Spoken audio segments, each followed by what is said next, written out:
What is going on, all our horror movie maniacs out there? It's your boy, Phat Samurai Guy, back again with another video today. And in the heezy, we got the radical one, Reggie. Welcome back to the channel, man. How you doing? I'm doing great, man. I am very excited to talk about today's movie. This is definitely, I'm calling it here, my favorite horror movie of all time. Woo! Which is perfect for this new series that Samurai Guy's starting called Our Favorite Movies. Yes. So I did not know that, Reggie. I knew you enjoyed the film, but I didn't know this was this might be your favorite of all time, or it is. It is. It 100% Okay. is. I remember seeing this for the first time, and it really tripped me out because it was so eerie, and the way they made the scenes work. I mean, I guess we're gonna go through the whole movie, but certain spoiler scenes, talk. Spoiler talk. definitely, it's like 30 years. It's been out since 1987. It's okay. Mm-hmm. But just certain scenes just really tripped me out when I saw it when I was young. You know, like the homeless people acting weird. You know, it just has this I don't know how to say it. Like the feeling of this movie is a trip. And one thing I like about this movie a lot is that the characters are actually all cool. Like the characters are very likable in this movie. They're all, at least the ones that get screen time to talk a lot. You know what I mean? But there's just so much about this movie, and we're gonna get into this, man. We're gonna go into this. Oh yeah, for sure, because this is John Carpenter's. That's right, one of the masters of horror in his prime. That's right, and we're here to talk about Prince of Darkness. Now, a while back on the channel, we did like another little mini video called. And underneath our Is It Underrated series, and we had Prince of Darkness there because we were rooting for it, and we had other guests. So check that video out as well. But Reggie's here, so we get to hear what Reggie has to say. Yeah. But yeah, we're gonna get into it. And this movie, man, dude, there's scenes and images in this film that stay with you. Yeah, exactly. They stay with you, man. And most of you guys watching this will know. You guys, if you see this movie, you know what we're talking about. There's that one scene that I never got out of my head, man. And I was like, dude, this scene's like, ugh.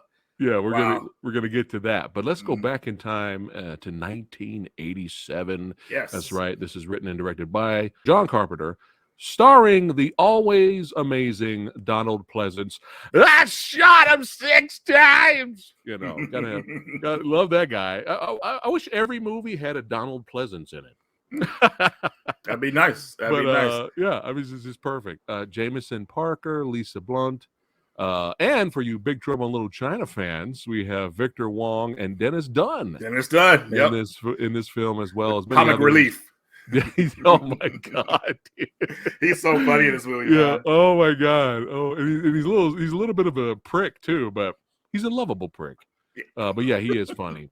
And you got a Peter Jason in here, old crafty veteran, and of course, you know, it's not going to be it can't be an '80s horror movie without Alice Cooper being somewhere. So you got to have Alice Cooper there. He has a little role playing one of the homeless that have succumbed to the eval of the dark entity that could you know, it could be Satan. We don't know. We don't know.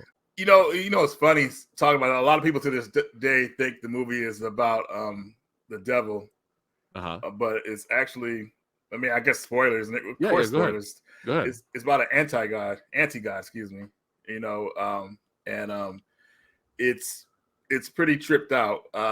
We'll get into that part later, But here's a brief plot synopsis for those of you who have not seen the film. So the movie basically is about a group of graduate students and scientists uncover an ancient canister in an abandoned church. But when they open the canister, they inadvertently unleash a strange liquid and an evil force on all humanity. And that strange liquid is the ooze that changed the Ninja Turtles. No, I'm just kidding. I'm just kidding. Yeah, that's the meat of meat of it. But there's a lot more. This film's very layered, and we have very layered characters as well. Right. But I think what you were the words you were searching for early, and how you feel like while watching the movie, there was this feeling you got, right? There's something I don't know, like you feel like you're like something's watching you, or there's a presence around you, like while you're watching Yes. that movie. Yes. It's a trip, Or man. you can call it the feeling of impending doom. Mm, And you get that right at the start of the film. mm-hmm, Like you have these really long opening credits with the classic John Carpenter score, and during this long intro here, it's already unsettling. Like the atmosphere, Donald Pleasance, he's looking around up in the sky, he's looking around the church. mm-hmm. Some of the people are starting to act a little weird. He feels already that something bad is Yeah. possibly going to happen. Mm-hmm. And I think that's what makes me love the film personally, is that the movie just slowly takes its time building the suspense throughout the movie Right. until all hell breaks loose Right. in the third act. But Yep. yeah, just fantastic stuff for sure. It really is, man. And the scene I remembered with him the most is when he goes to the church and the homeless lady comes up to him and she like kisses his hand. Or I think she actually licks it. So I can't remember, but he's like, ugh. He's like, what the heck? And she has like a can of like worms and bugs and something like that. I think that's what it was. But it was like his face expression when that happened, like it's good old Pleasance there. They just cut to a scene after that, like him all disgusted wiping his hand. I was hilarious. But yeah, another thing I enjoyed about this film is you have two opposing worlds, right? Mm-hmm. You have religion and you have science, right? That don't really fuck with each other, right? Mm-hmm. The scientists are like, whatever you're referring to, that's not what's in that canister. There's a logical explanation, right? And then you have the other side, right? But I love that, again, impending doom is on the horizon to the point where Pleasance is like, fuck it. The character, let me bring up his name here. Oh, he's just Priest. Okay. He's just Priest. Yeah, Priest. Priest meets with Professor Howard Byrack here. And I love this shot here. You got the old two crafty veteran actors here together. But yeah, at this point, even Victor Wong's character is like, okay, like what the hell is going on, man? Like what is going on? Because the priest, he's basically, he briefly explains to the graduates and everyone there, especially not to scare anyone at first. They were kind of hiding it as like, oh, let's go do this, let's get some extra credit, right. It was just a night, just one night they were supposed to like stay up and figure this thing out all together. And that's kind of like where the movie picks up at. Stuff starts to happen.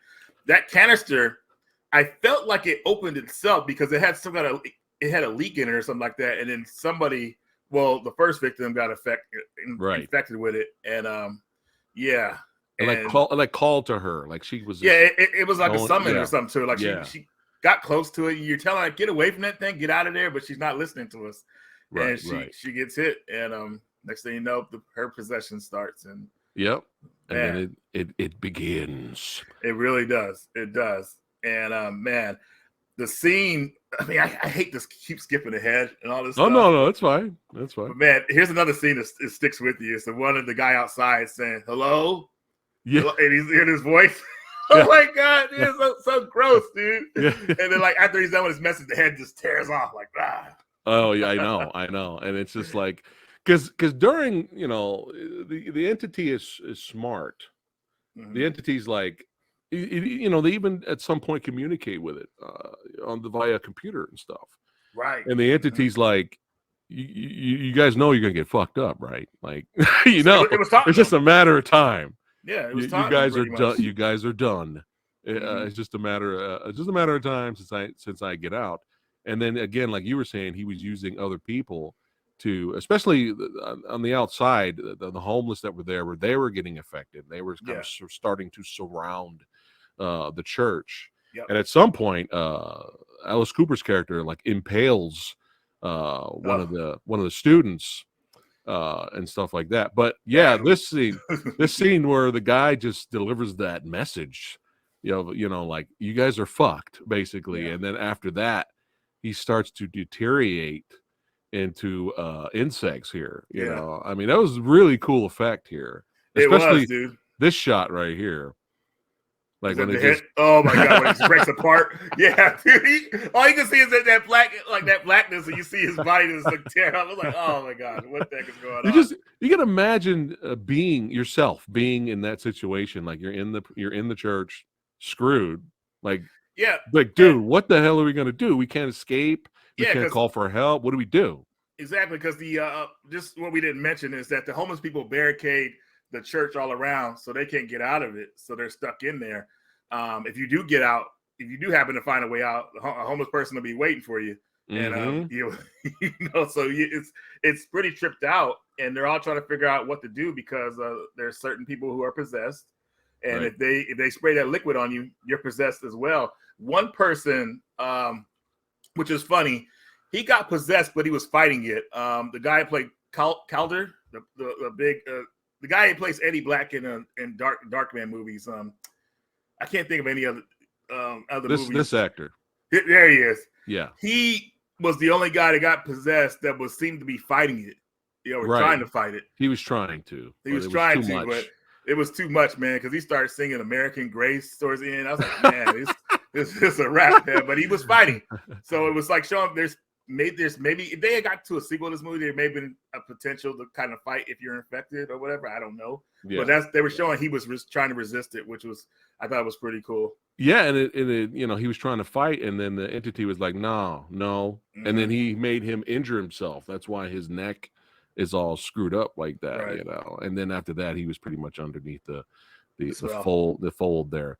But yeah, I mean, the church has basically locked up for many years this dark entity in this canister, and they'd had it hidden, for all these years, and it's starting to wake up and cause ruckus, and then that's what makes Priest hook up with Egg Shen son from Big Trouble in Little China. I love that actor, man. I mean, he was also fun in Tremors too. I love that guy. I remember him in Golden Child. Yeah. A whole bunch of. I can ask again. Yeah. A whole bunch of Big Trouble in Little China people returned in that movie too. Stunt guys and actors. But let's just get to the big scene in terms of, here's a good example, guys, of what I mean. How when I saw it at the time and how it fucked me up because I wasn't expecting it at all. And it just stayed with me, and I just remembered, like, dude, I remember that day when I saw that scene. But there's some really great, like, I mean, this is what horror is all about, man. True horror, having these disturbing images. So I was watching this on television. This is the first time I seen it, and I believe that was. If I said it differently in the past, I'm sorry. But this is a long time ago, okay? But I remember watching it on TV. And the movie's, trucking along normally. And then right after, like, the very next scene, there was no big, like, dramatic transition to this scene. It was literally they're talking here, and then boom. And we get this scene. And I'm sitting at home like, wait a minute. I was literally like, I was like, wait, what the fuck is happening right now? What the hell's happening? It's like, I was like, what is going on? Because I didn't think it was part of the movie. Right, I didn't think it was the same movie because the way they were showing it, it was in a dream. That part was in a dream, and it was like some kind of news camera, and there was I think the news reporter was talking, and it's a trip, and you see that figure come out a little bit, like right there. You see it come out a little bit, and then it just cuts, and you don't see that again. Right. But you do see it again towards the end of the movie. Right. And we'll get to that in a bit. Yeah. But that whole scene that you just showed me, man, it messes with you. It's like, well, dude, I was like, what the fuck's going on? Like, I was like, because there was no dramatic transition. Like, hey, let's go look at this footage now. It was just rough cut straight Yep. Reggie, could this be the future? Are we seeing a vision here? What do you think's going on? Thankfully, that future vision was 1999, I believe, and we're Okay. already way past 1999, so we're safe, man. We're good. We're good. All right. At least that's what I remember. I'm pretty sure it was 1999, the year that they said that was supposed to happen. Yeah.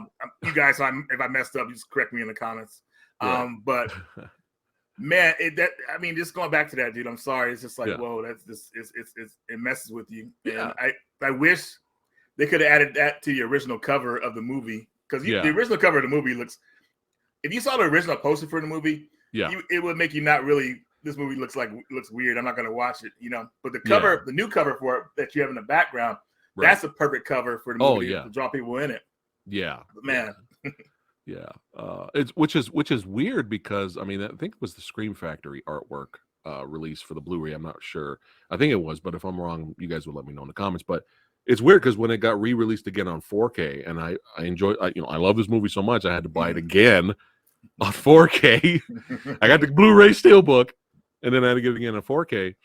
4K went with the traditional artwork, and I think maybe they did that for like nostalgic purposes, maybe like for those that remember the poster in the video store on shelves, and I don't know, but I don't know, man. This one is better. Yeah, definitely. I don't hate the OG because it takes me back to a long time ago. It was Alice Cooper's but this is better. This is better. But let's get back to it. So they're discussing. They're like, okay, what the fuck's going on? What is happening here? We have to stop this. But going back to slowly, the dark entity is leaked out. That's messed up. That scene. Yeah, my God. That's fucked up. So just to let everybody know, during this one night, people got arrested or whatever like that. So they go to this room, the cots out, you fall asleep. And that lady right there was asleep. And she wake up, that girl clawing on top of her, spitting that liquid on her. That's a wrap. You know what I mean? It's so messed up. Yeah. And it's so messed up. It's like, oh gosh. Sorry. This is like, whoa. And now, I don't know, it's kind of hot. You know what I'm saying? No, I'm kidding. I'm kidding. I'm kidding. But it's like now the dark entities got minions. Yeah. And you don't realize it because they don't talk. Right. They just watch and they wait to take they come at you. I mean, they'll be waiting in the dark, as Dennis Dunn found out. Yeah. His character, he's like, the girl was right there. He's like, oh my God. It was a crazy scene, but man, he was awesome in this movie, man. I can't. Oh yeah. He every movie he's in, he's very likable. In this movie, man, he was freaking awesome. He's a lovable asshole in this movie. But that scene was intense, man, when he locked himself in the closet, and they were trying to get to him on the other side. They were just watching him at first, right? And then as his friends started getting closer to kind of rescuing him, then they started reacting, and it was like it was a race against time. But it was taking them so long on the other side to break through the wall to get to him. Horrible. So he was like, fuck it, I'm gonna help you guys out. So he starts hitting the wall on his side. Yep. But just some great just intense moments, great suspense, man. Things are starting to get fucking nuts. It's getting crazy, man. Her right there, man. I forgot her name. I think it was Karen. Let me see. Catherine. Was it Catherine? Catherine was such a cool character. I actually liked her in the beginning because her and the main character, he kind of liked her, and they went out and they some romance going on. So they were kind of established, which was really cool. But what she did at the end, man, was pretty badass. It's badass, and it stays with you, especially what happens after. Because But it gets crazy, you guys.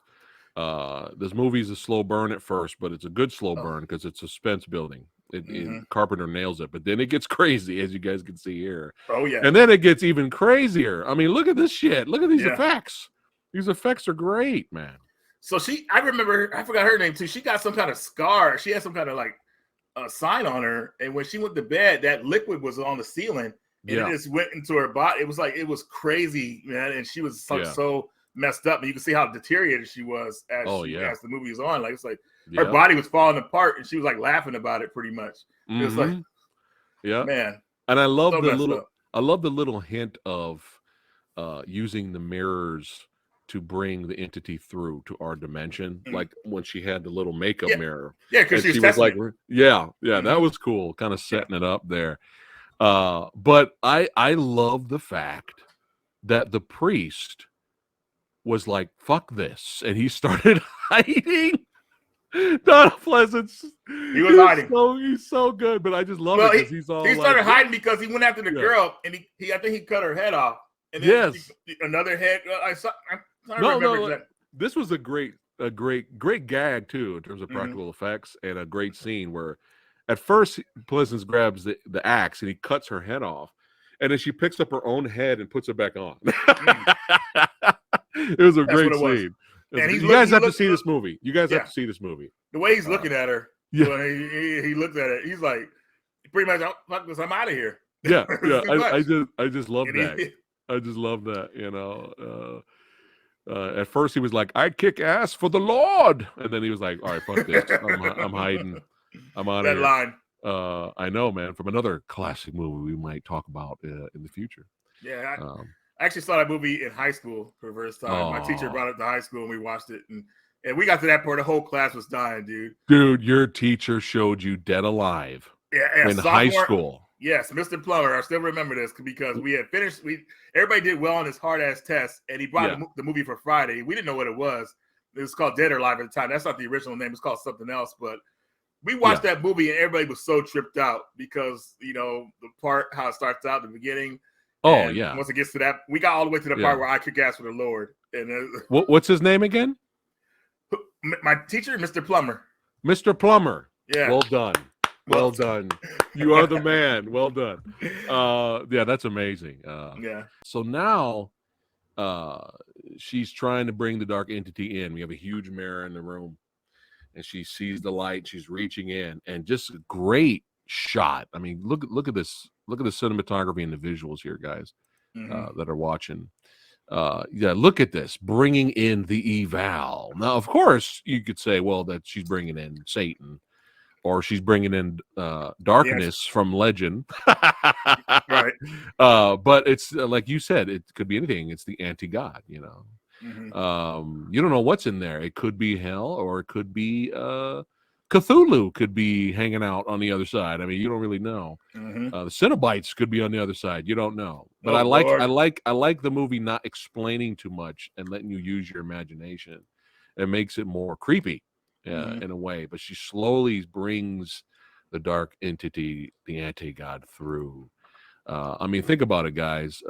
Earlier, this was the glimpse, you know, and now this is coming through to fuck everybody up. Yep. And now go ahead and talk about what your girl did, man. Next. So everybody was tied up. The main hero, well, who you think is going to be main hero? And I had to go to his name. It's Brian. Wait, is it Brian? Brian Marsh. Yeah. Brian is fighting against Calder because Calder's possessed, and Calder's pretty strong, so he's struggling with him, and he can't get to the girl in the mirror, so he's tied up fighting. So she's looking at everybody struggling and everything like that. Sorry, my headphone popped out. Oh no, it's all right. And she had to make a decision, and it was a quick decision. And what she did was she ran as the girl was pulling the monster through, and she knocked them through the mirror back to the other side. But she went with them too.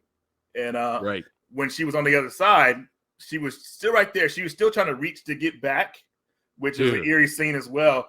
But Donald, Yeah, that's scene. Yeah, right here is what you're talking about. That's the scene. Yeah, and she goes in there. Badass pushes her through. She may not meant to go in herself, but she's just like, I don't think she did. She just acted off the adrenaline. She just wanted to stop everything from happening because she knew that thing couldn't come. She obviously knew that thing couldn't come through.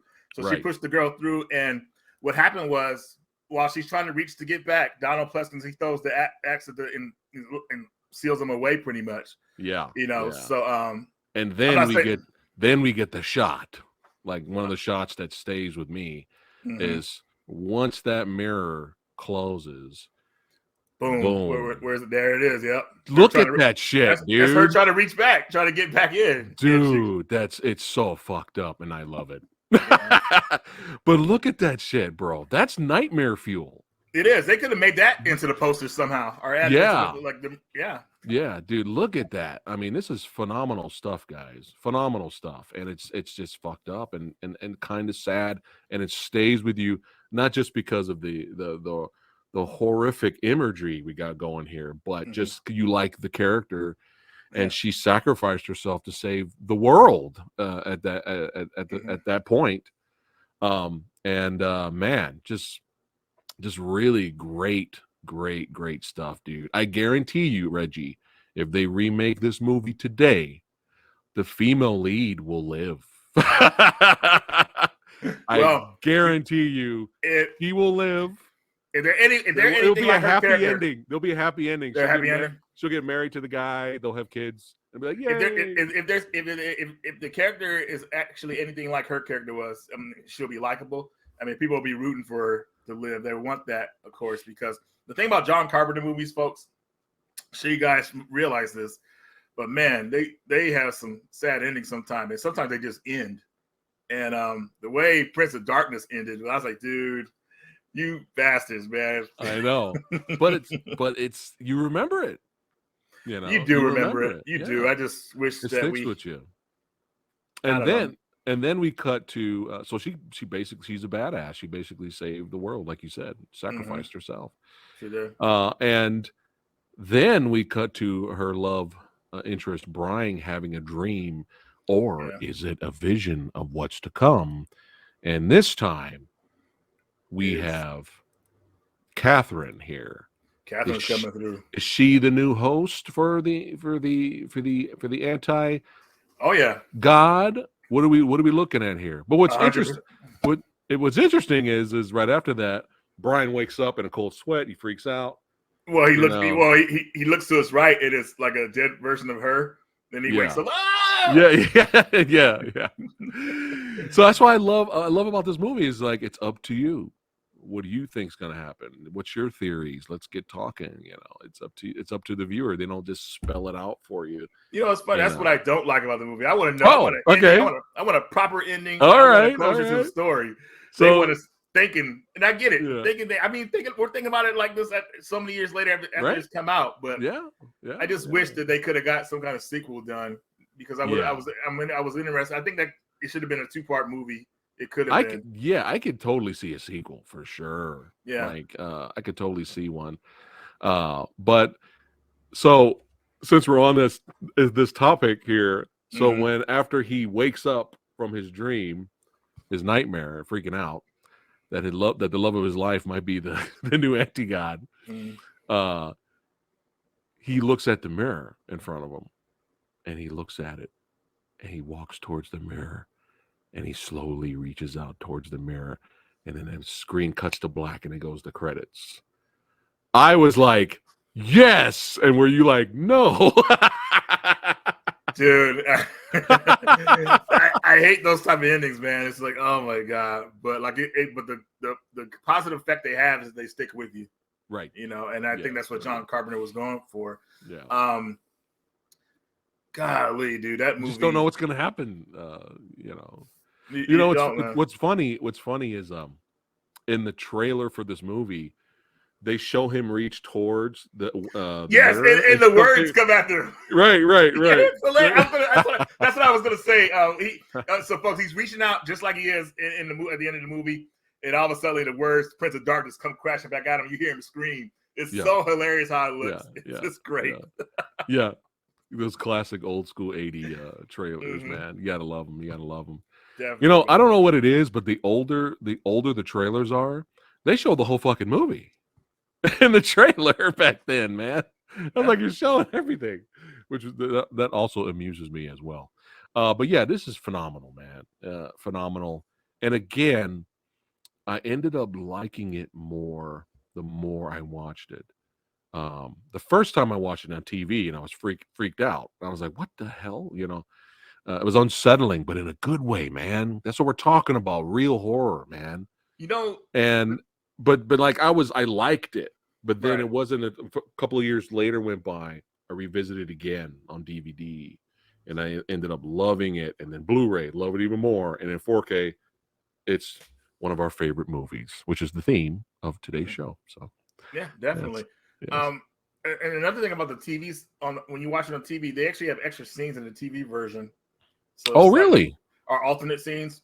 Oh, shit. Yeah, yeah. I remember Okay. reading or watching some of them, and they were actually pretty cool. Just more character development in the beginning. Yeah. I So wonder if they have that separately on the Blu-ray or the Blu-ray disc. I wonder I if think it's like I think special they do. features. I think it is actually in there because I have the Okay. Blu-ray. So Okay. yeah. Nice. Well, this was awesome. That's right. We're going to be doing a lot more of these. That's right. A Yes. brand new series. Let us know in the comments below, you guys. Thanks again for watching. But let us know in the comments below what you guys think of Prince of Darkness. Underrated, deserves more love, or it's finally getting the love that it deserves. Let us know in the comments below. Don't forget to like, share, and subscribe to the Old Samurai Guy. And hold on. Reggie, before we wrap it up, anything got coming out? Oh, hey, me and Preston have a cool video just for you guys. It'll be in time for the holidays. We are going to do our first pickups video, and I'm very excited. We got some cool stuff to show you guys. It's going to be a mixture of games, movies, and who knows what else. But definitely tune in, guys. It's going to be pretty awesome. That's right. On the Radical channel. Oh, that's right. On my channel. So yeah. we'll put it on my channel. So But yeah, you're gonna have me on your channel, and it's gonna be like 5 views, man. So out of here, man. Like, God damn, I ain't never inviting that guy over here. Jesus Christ. Nah, man, it's gonna be fun. It's gonna be awesome. And I got think some they're cool Blu-ray and 4K pickups, and we'll have some fun with that for sure. Definitely. Heck yeah. So make sure you guys subscribe to the Radical One. I will put the link in the description box below. So subscribe, and we appreciate you guys watching. Keep watching that horror now. That's right. Keep the genre alive, baby. And if you haven't checked out Prince of Darkness, check it out. Even if we spoiled it for you, still watch it. There's nothing quite like it. All right, guys. See you on the next Our Favorite Movies. And take care.